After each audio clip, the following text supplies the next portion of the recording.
Come in. Welcome. I'm E.G. Marshall. How great is our capacity for belief? Most people would probably claim they'll believe anything they can see, feel, taste, touch, or hear. In short, anything they could experience with their senses. But I will venture to say there are things in this world so fantastic, so incredible, that you or I could stare at them with our own two eyes and swear under oath that we were not seeing what was there.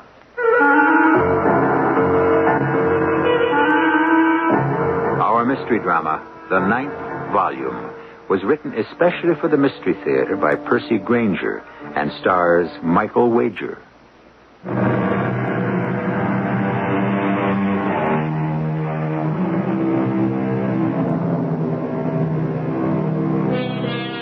Energy is something we hear a great deal about these days. The kind of energy provided by oil and coal, that is. We hear debates as to how much of these precious substances are left. Some say supplies are virtually unlimited. Others say we'll run out in 200 to 300 years. And the more dire prophets claim a mere 25 years. Whatever the figures, one thing is certain. As the situation becomes more urgent, some of those looking for new reserves are not going to let anything stand in their way. The year is 1998. We're at a drilling site on the western slopes of the Rocky Mountains. Okay, start her up. Start her up. Cocky? Yes, sir? What are the chances of that well getting down another 50 feet by noon? I don't know, boss. That's pretty solid stuff we're drilling through now. I don't understand this. Not in all my 42 years in this business as a company geologist told me to drill halfway up a mountain instead of on the low ground. He seems pretty confident. He's a young smart aleck, if you ask me. He isn't quite right. You mean in the head? Yeah. But he went to college. All right, get on the back of that rig, Sharky, and take it as fast as you can. But remember, under no circumstances do I want any more delays.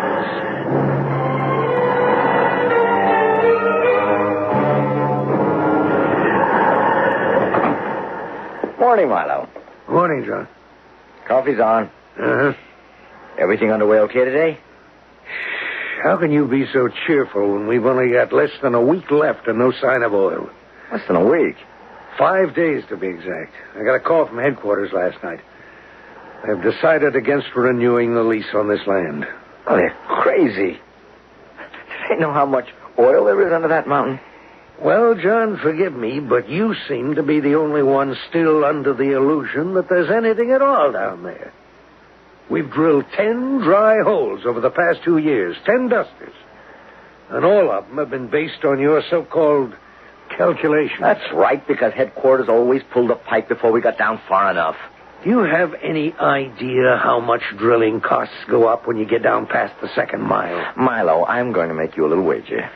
How many feet do you think the boys can take it down today? I asked Sharky for 50 by noon. Then I will bet you $100 that by noon we've struck oil. $100. How far down are we now? As of last night at quitting time, it was 19,967 feet. Okay. I'll make that bet even more specific. I say that by the time we reach 19,980 feet, we'll be into the biggest pool of oil you ever saw. Well, that's only 13 more feet. That's right. Is it a bet, Milo? Well, Mr. Hawkins. Yeah? Mr. Burke, I think we've hit something. What? We've hit an air pocket. Are you sure? I think that's what it is. The rock bit's not meeting any resistance. None at all? No, sir. Are you holding in position? Yes, sir. Good. Get ready to cap. Keep the rig going, but wait till I give you a signal. I want to get company headquarters on the phone. Yes, sir. Oh, Milo, I think you just saved yourself $100. I want headquarters to put this over the intercom. When this geyser goes, everybody in that whole building is going to hear it. What? What was that? Sounded like the rig. The rig! It stopped. What's the matter? What's happened?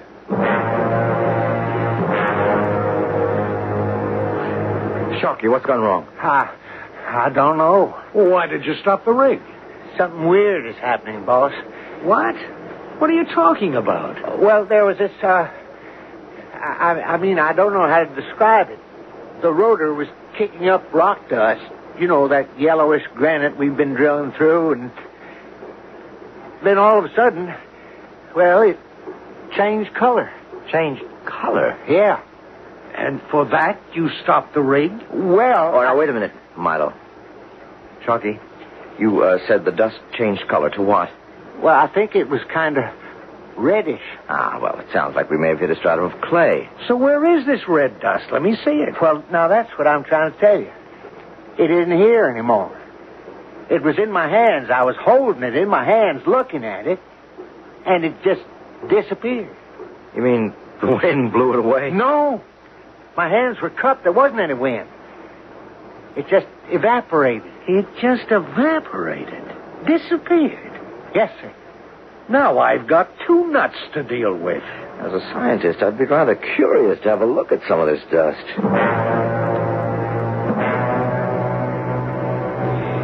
There ought to be still some of this stuff in the hole here if I can just turn the pipe. Here we are. No, I don't know if I'd touch it, Mr. Perk. What if it's not safe? That looks harmless enough to me. Yeah, but you don't know. That's from nearly 4 miles down in the earth. It could be almost anything. That's why I had him stop the rig. I think my first guess was right. It seems to be clay of some sort. It's very odd, though. What it? There had to be a seam of clay that deep in the earth. And the kind of rock formation we've been cutting through. Look there. See what I mean? Hey, what happened to it? It just vanishes. That's what I was telling you. Chalky, bring me some kind of small container, will you? A plastic bag, anything, so long as it's airtight. Okay. Why airtight? I think it must be the fresh air that's causing this stuff, whatever it is, to disintegrate. I want to get a sample of it down to Boulder, to the university there, and have it analyzed. This is the only airtight bag I could find, Mr. Perk. What is it? Well, it's from my lunch pail. Wife put my sandwich in it this morning. Well, I guess it'll have to do. Milo, will you give me a ride? Well, what about the well? I think we'd better leave the rig off until we find out what this stuff is. It's past 1 o'clock. We've lost the whole morning. How much longer is this friend of yours going to take? Milo, Professor Anderson is a very thorough person. He'll be finished when he's finished. This is ridiculous. You saw that dust disintegrate with your own eyes. So, stuff comes up from the center of the earth and acts weird. Why not? If I was down there, I'd act weird. It doesn't raise your curiosity at all. Professor Anderson. Gentlemen. What did you find out? Were you able to analyze the powder? Mr. Hawkins, is that right? Yes, sir. You can call me Milo. Milo, how do you enjoy working with this practical joker here? Professor, what? You see, Mr. Hawkins, Mr. Perk here was one of my more intelligent students, so I assume he must be attempting humor when he comes around bothering a busy old man with a handful of powdered tile. Tile? That's right, John. What you asked me to drop everything for and analyze is nothing but common tile, such as one might use to roof a house. What's so special about it? What's so special about it, Professor, is that it comes from the bottom of a well shaft nearly 4 miles down inside a mountain. Oh, I see. So you weren't pulling my leg. Why did you ask me to keep the sample in an airtight container? It made my examination much more difficult. Because when that dust is exposed to fresh air, it disintegrates. Disintegrates? John, if that's true, do you realize how old this material could be? Your find must be investigated at once. Well, there's just one problem, Professor. How would you get down there? I don't know. I only know the site must be excavated. This powder could well be far older than all our previous estimates. It could be all that remains of a civilization we never even knew existed. Which reminds me, John, I must keep this sample and run dating tests on it. Of course. Now, look, our company has a deadline. If we don't find oil, we've got to be off that land by the end of the week. Oh, but you can't continue to drill for oil, son. Don't you realize that by continuing to drill, you might destroy an invaluable clue to our past? I don't care about the past, Professor. I care about the future. And I don't see that the excavation of one more prehistoric Indian dwelling or whatever is going to make any difference. But getting to that oil, if it's there, will. The problem still is how to reach the site. Just a minute. You're drilling up near Pine Creek, aren't you? Yeah, 3 miles up the mountain from there. Well, then I think there might be a way. There used to be a big silver mine at Pine Creek, remember? Ah, that's right. It was abandoned at the turn of the century, 95 years ago. Yeah, but the last shaft the miners dug struck a cave system. Of course. You took us there on a field trip. Now, let me see. I should have some maps around here someplace. Yes. Here we are. This is the one I'm looking for. A cutaway view of the mountain. Now, you can see here how extensive the cave system is. Now, where exactly is the location of your drilling site? Right here. There, you see. Trace lines straight down 20,000 feet. That's your depth. Uh-huh. And it would place you here, the very deepest bowels of the mountain. But here you see the cave starting at the base of the mine shaft, which is already at the base of the mountain, and you give yourself a head start of nearly 15,000 feet. And look, here's a branch of the cave which comes practically to the point our drill has reached. But we could crawl there in a matter of hours. Now, just a minute, John. Seem to be forgetting who pays your salary. Milo, look, it's now 1 o'clock. Give me until starting time tomorrow, 9 o'clock. What do we lose? A half a day. I think perhaps you better allow Mr. Perk to attempt the descent. My analysis showed traces of a rather strange substance. An adhesive, I believe. Oh, why was it strange? Because it was entirely synthetic. And no primitives we're familiar with could possibly have known about it. I'm reminded of an old story about a cabin boy on a clipper ship. It seems he was always losing things. One day, the captain asked him to clean his favorite clock. But when he asked to have it back, the boy couldn't produce it. The captain flew into a rage. "I suppose it's lost," he said. "Oh, no, sir," replied the cabin boy. "I know exactly where it is. It fell out of my hands as I was cleaning it, and it's at the bottom of the ocean." The characters in our story know where something is, too. And like the captain's clock, the only problem is how to get to it. We shall dig deeper into all of this when I return with Act 2.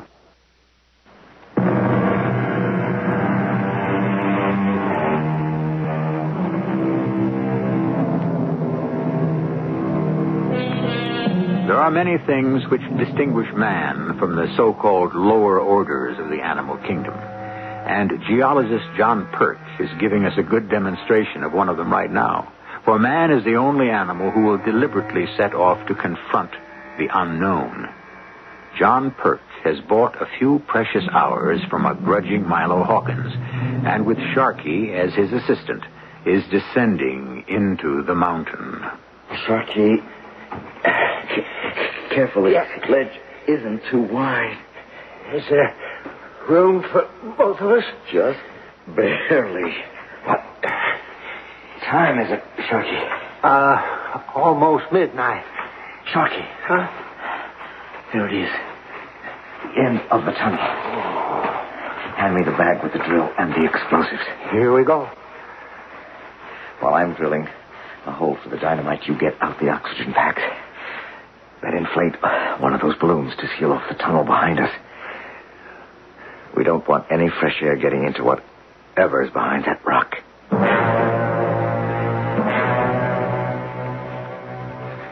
The tunnel's all sealed off, Mr. Perk.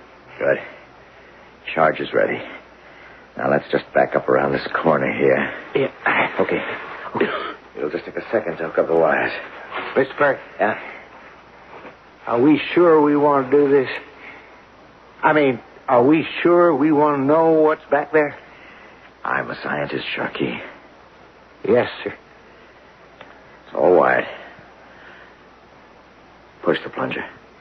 Okay.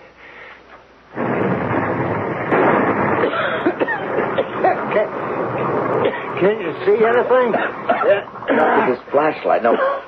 Wait. Through the dust, it looks like there's a chamber of some sort. Come on. Let's get back in there and set up the light. Here. Give me the light. You crank up the generator. Okay. Okay, turn her on. Good Lord. I don't get it, Mr. Perk. We must have taken the wrong turn. This isn't a prehistoric dwelling. It's somebody's house. We didn't take any wrong turns, Sharky. Well, look. See in the ceiling there? It's the nose of our rock bit from the drilling rig. Yeah, but look at this. A stove, a sink, even a dishwasher.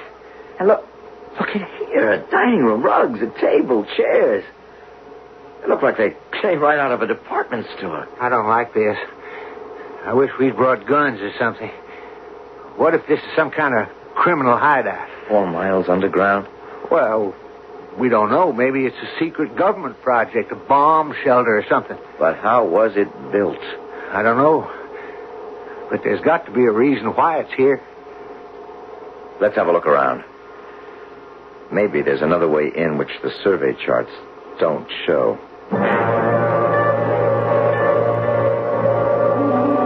Did you find anything, Mr. Perk?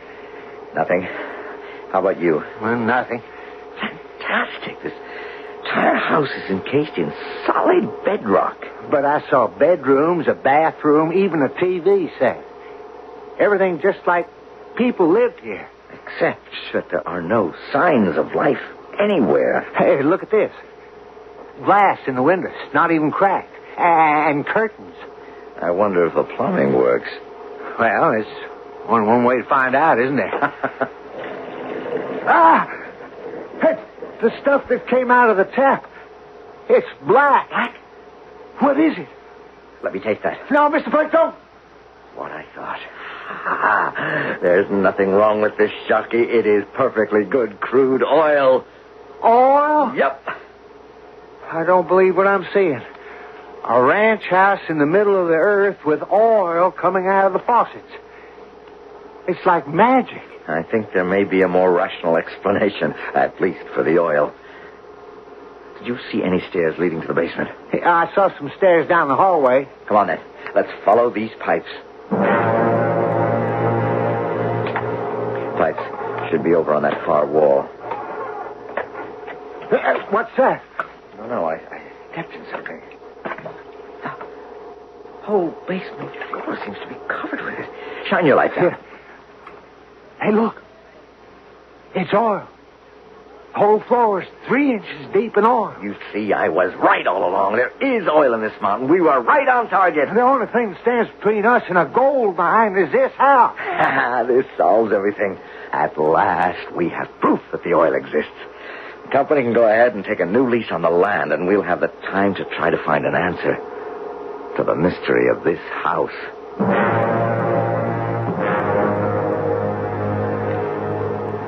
We can leave the generator here. We've got to get back and stop Milo starting the rig up. What time is it? 2:57 a.m. We should just about make it. We'll inflate another balloon to seal the passage behind us before removing the first one. Are we all set to go? All set. Wait a minute. What's this? What? This door. I didn't see it before. Did you check it out? No, I thought you did. Well, we better have a look. Mr. Perk, this place gives me the creeps. I got this funny feeling. Why don't we just leave well enough alone? Help me move the light over. What kind of thing could survive down here without air. Mr. Perk, I'm frightened. Now, don't open this door. Get out of the way! What is it? A library. A library? Only a library. Room filled with books. You're not afraid of them, are you? I'm going to have a look. Maybe they'll provide some kind of clue.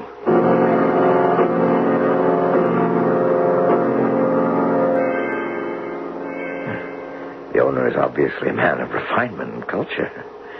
Look at this. Complete works of Shakespeare, Milton, Plato's dialogues, Aristotle, Dante, Plutarch. Here are the more recent authors, Faulkner, Fitzgerald, Hemingway. This isn't offering us much in the way of clues. Huh. Did you find something? This reclining chair. My father-in-law's got one just like it in his den. Oh. Exactly like it. It's a different color, but it's the same model. Now, here's something. Whoever owns these books is obviously interested in history. Here's an entire case devoted to it. Herodotus, Tacitus, Livy. They're arranged in chronological order. Holinshed's Chronicles, Gibbon's French Revolution. Who's this? Who? Someone named D.V. Davis wrote A History of the World. I thought. I never heard of him, Sharkey. Well, don't look at me. I never heard of half those other guys you mentioned. Davis. Strange. Every other author on the shelf is familiar but him. Mr. Perk, you remember that feeling I had before? Well, it's coming back. I think we ought to go. Now, wait a minute. History of the World by David Vladimir Davis. In 9 volumes. There are only 8 volumes here. Well, there's a space. The 9th volume is missing, and the 8th volume covers... Good Lord.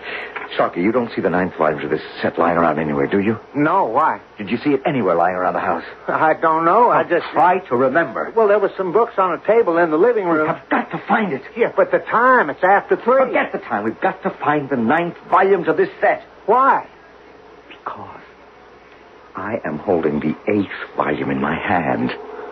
I can feel its weight. I know it's real. It's not an illusion. The 8th volume of a 9-volume set of books on the history of the world. Our world as we know it and have lived it. And this 8th volume goes from the year 1815, the Battle of Waterloo, to the year 2000. But this is 1998. What is this guy, fortune teller? Don't you see? There's still another entire volume to the set. I think I'm beginning to understand. Hey, wait. What's that noise? Miss Perk, the house is beginning to shake. It's stopping. What was it? I'm not sure. But if we really are sitting on top of an oil field, it's a highly unstable situation. The vibrations from the dynamite must have disturbed things. We got to get out of here. First, we have got to find that book. Why? Why? What's so important about some old fortune teller's book? That's not it, Sharkey. That's not it at all. Don't you realize what we've discovered? This is... What's that smell? What? That smell. Hey, it's gas. There's gas escaping from somewhere. That explosion must have opened a leak in a gas pocket. Quick. Put this book in our bag. We'll have to come back later with masks to search for the 9th volume.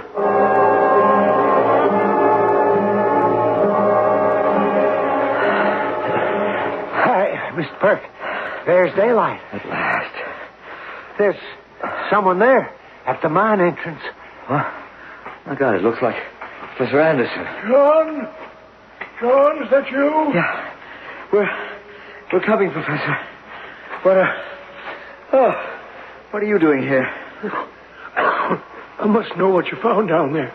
I've been up the entire night running dating tests on that tile sample. At first, I couldn't believe it. But now I know there can be no doubt. That powder you brought me is over 12 billion years old. But we know the world's only 4.5 billion years old. Well, I mean, that's what I heard Mr. Hawkins say once. Yes, that's what we've always thought, Mr. Sharkey, but evidently we've been wrong. Now tell me what you found. At the bottom of our well hole is a house. Even more perfectly preserved than the ruins of Pompeii. It has every modern appliance we're familiar with, from electric can openers to reclining chairs. It's just like the houses in the suburb where I live. The only difference is it is from a civilization so far in the past. Until now, not even a trace of it's been known. But what about all those books, Mr. Perk? The Shakespeare and all. How'd they get there? Shakespeare? That's the most incredible thing of all, Professor. That 12-billion-year-old civilization was ours. Same names, same events, same people fighting the same wars, making the same inventions, creating the same masterpieces. Probably making the same mistakes. Oh, so that's why you wanted the 9th volume of that history. That's right, Sharky, because whatever fatal mistake they made, whatever happened to cause their extinction, is going to happen to us, unless we can discover what it was and avoid it. The 9th volume? There isn't time to explain now, Professor. We've got to get back to camp and stop Milo before he turns on that rig.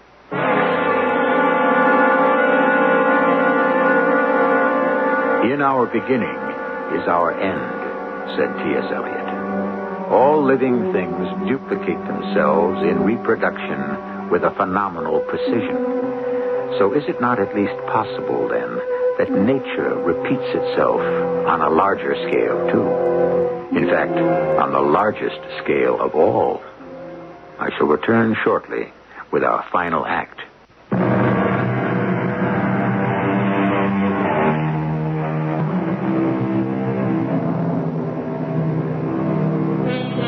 We catch but glimpses of our past. The legend of Atlantis lives on. The mysteries of Stonehenge and the giant statues of Easter Island continue to baffle us.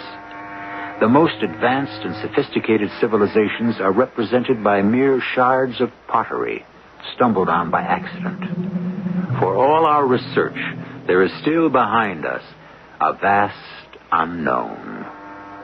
But now, a discovery, fantastic, terrifying evidence of a former civilization identical to our own. A civilization whose end was so cataclysmic, no trace had ever been discovered until now.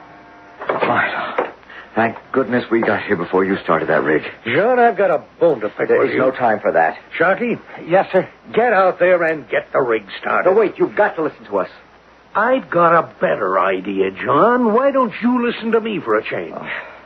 I got a little phone call last night from headquarters. You remember them, don't you? They wanted to know how things were going. Understandably, they're getting a little anxious, considering the fact that we've got only 4 days before our lease here is up. And you can imagine my chagrin when I had to tell them the rig wasn't even running. That my geologist, who's supposed to be telling me where to drill, had told me to stop so he could go down and nose around some prehistoric Indian hut. That's not what's down there. I don't care what's down there. My job is to drill for oil. Do you know who's arriving today? Sid Dobbs. Sid Dobbs. That's right. The company executive vice president. He wants to know what the heck is going on here. He's flying up personally to take over the operation. Well, if you would let me get a word in edgewise, I can tell you what's going on. All I want to know is why we haven't struck oil. Well, that's one thing you don't have to worry about. There is oil down there. We saw it. You saw it? I stuck my finger in it. I tasted it. It's there, right where I said it would be. The drill is no more than 20 feet above the strike at this very moment. Well, then let's get it going and have that oil coming up for Mr. Dobbs, so he won't have our heads in a sling. Sharky? Yes, sir. No, wait a minute. You can't start the rig, not until we've had a chance to go back down there. Go back down? What for? Milo, what we've discovered, it wasn't what we expected. There's a house down there, all right, but it's modern. I mean, well, not modern exactly. It's 12 billion years old. But... Sharky, what's he talking about? I know it sounds incredible, but Professor Anderson ran dating tests on that powder we took him, and it is 12 billion years old. Ah. So you found a modern 12-billion-year-old house. But the important thing is the book.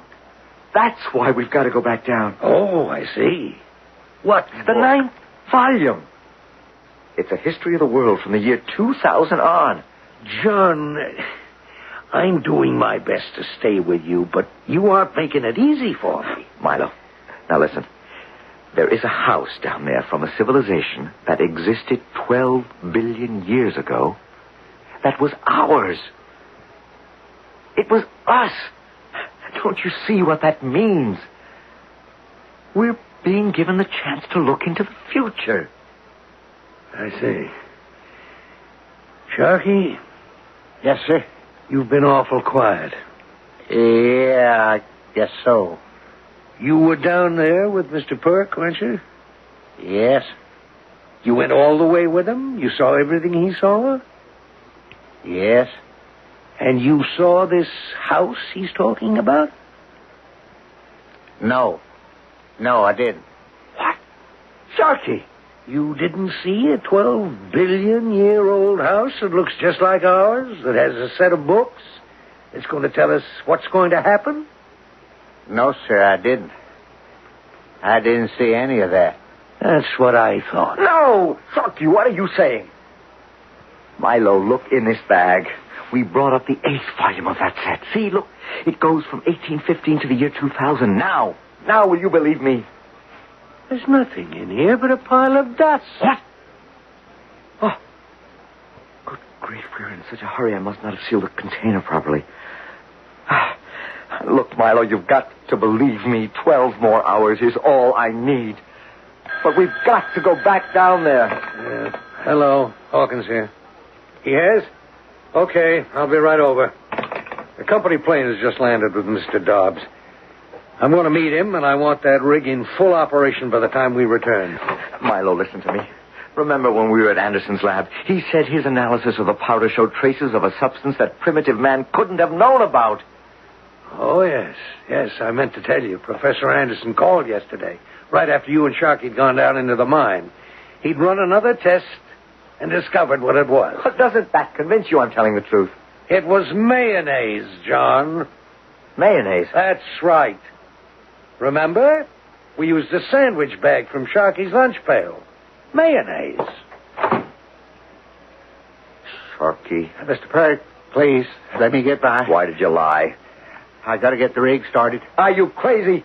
Do you realize what we'll be destroying? Mr. Perk, I don't want to talk about it. What are you afraid of? Going back down there, we'll run hoses down to pump out the gas. Anyway, you don't have to go if you don't want to. I can find somebody else. I know it's risky, but it's too important not to take the chance. Mr. Perk, please let me go. Not until you tell me why you lied to Milo. Don't you see what this discovery could mean? The chance to look into the future, the chance to avoid making the same mistake twice. How? What? How are we going to avoid it? Don't you want to know your own fate? No. I don't want to know. An entire civilization may perish because of your cowardice. Why won't you support me? Didn't you see that house? Of course I saw it. Did you take a good look at it? What are you getting at, Sharky? What's the matter? It's a modern house. So? It's not ultra-modern. It's not some weird, futuristic contraption filled with gadgets we've never seen. It's modern. It's contemporary. Don't you see what that means?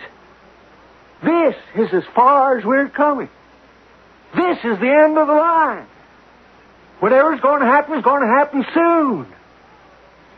And it's probably too late to stop it. But we can try if we know what it is. I don't want to know what it is. I don't want to know. So you won't support me. When Sid Dobbs arrives, you won't back me up. Sorry, Mr. Burke. He'll think I'm a raving lunatic. Sharky, why isn't that rig going yet? Oh, man. Hello, John. Hello, Sid. Mr. Dobbs, I'm sorry. I gave orders for the rig to be running. That's all right, Marlowe. Forget it.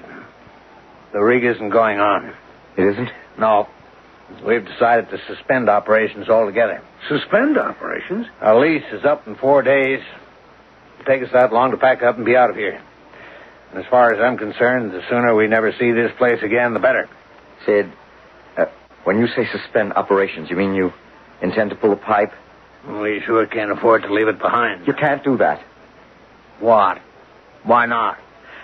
Removing the pipe would expose the hole to the fresh air and... Well, there's something down there that would be destroyed. By fresh air? Sid, we struck some old clay rock yesterday. That's why the rig isn't going. John insisted on exploring in a nearby cave. Sid, you have to listen to me. Sharky's right. There is oil down there. We're within 20 feet of it. Are you asking me to start the rig going again? No. I'm asking you to take a new lease on the land and hold off making the strike until I've completed my explorations. John, I remind you that we've been listening to you for 2 years. There's no more time. It's all run out. You are also sitting on top of something infinitely more important than oil. And it's going to be destroyed. John, I think you need some sleep. That's your problem. Now, wait a minute. Just a minute, Marlowe.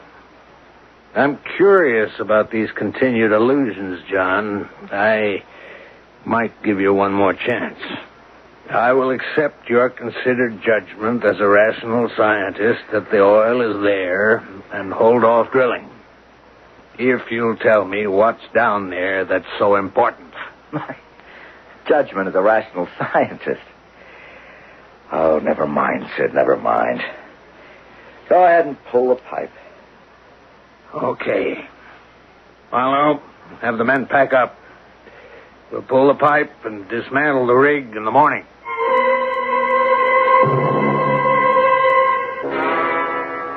John, why didn't you just tell Mr. Dobbs what it was you'd seen? He wouldn't have believed me, Professor Anderson, not without Sharky's corroboration.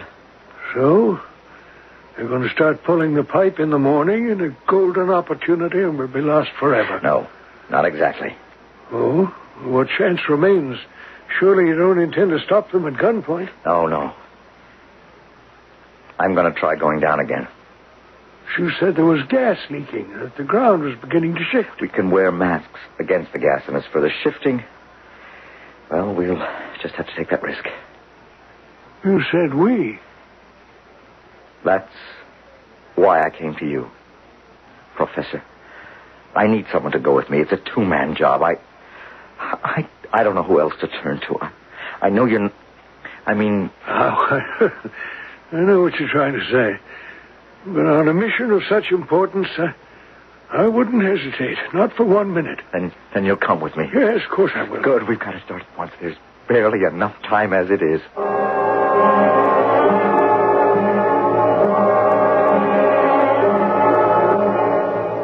Sharky, I can't say I'll be sorry to see the last of this place. Something about it always did give me the willies. That you better lock the gate for the last time. Oh, okay, Mr. Hawkins. Hey, wait a minute. What's that? What? The stuff on your boots. The black stuff. Why, that's the oil. Oil? Where'd it come from? Well, that's what I was trying to tell you all along. The oil that's down there.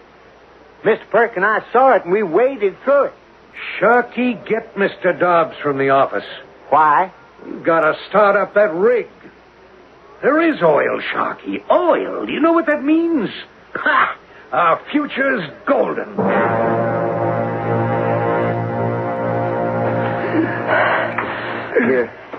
Here it is, Professor.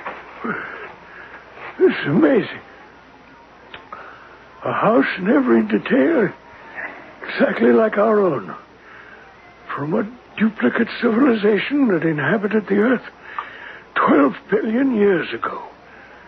Oh, how much it could teach us. Wait a minute. Sharky said he thought he'd seen some books in the living room. This way.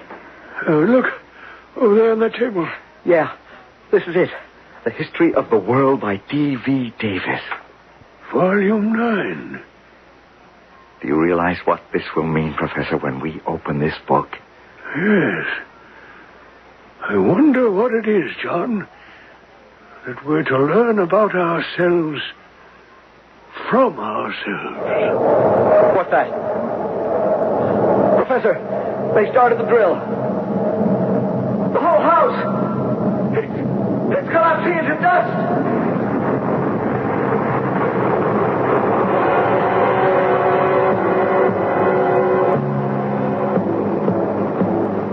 There is a legend in classical mythology about the Sibyl, a prophetess who lived, appropriately enough to our story, in a cave. She offered to sell 9 prophetic books to Tarquin the Proud, the last of Rome's legendary kings. He refused, for he felt her price was too high. So she burned 3 of the books and offered him the remaining 6 for the same price. Again Tarquin refused, and again Sibyl burned 3 of the precious volumes. Finally, he bought the last 3 for the price of the original 9. But because of his stingy short-sightedness, mankind lost forever his chance to know what the future holds. I shall return shortly.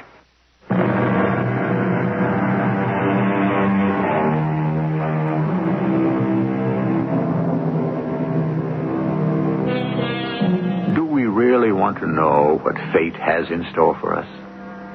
That would probably depend on whether or not we had the ability to act on that knowledge and to alter the impending course of events.